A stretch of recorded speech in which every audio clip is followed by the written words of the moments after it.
अस्सलाम वालेकुम। मेरा नाम मोहम्मद कामरान है और स्कॉलरशिप चेज़ की आज की वीडियो में हम बात करेंगे व्हाट इज़ रिसर्च।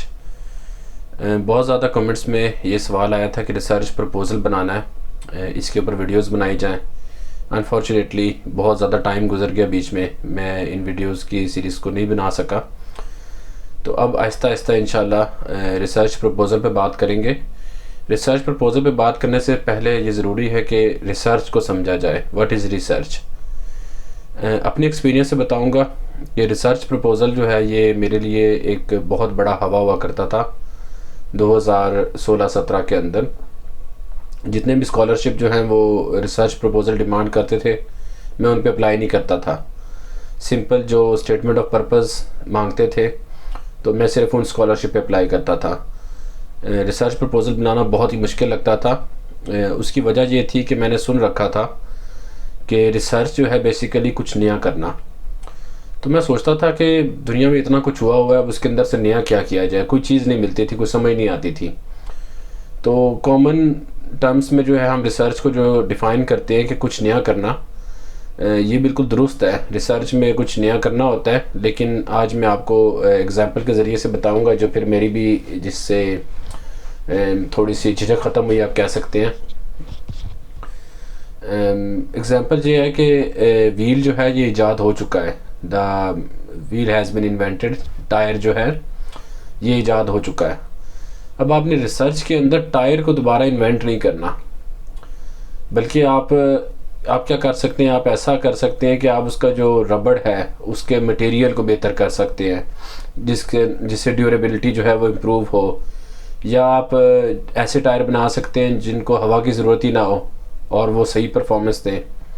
इस पे एक्सपेरिमेंट कर सकते हैं। या पंचर ना हो या सेल्फ हीलिंग किस्म के हों कि वो पंचर हों उसके बाद ठीक हो जाएं।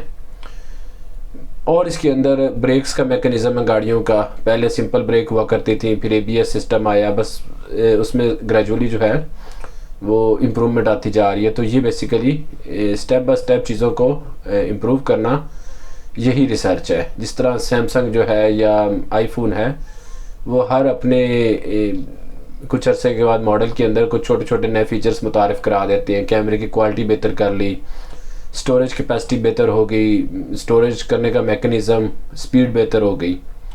इस तरह मैं जिस फील्ड से ताल्लुक़ रखता हूँ, सैटेलाइट रिमोट सेंसिंग, जिसमें आप सैटेलाइट डाटा पे काम करते हैं,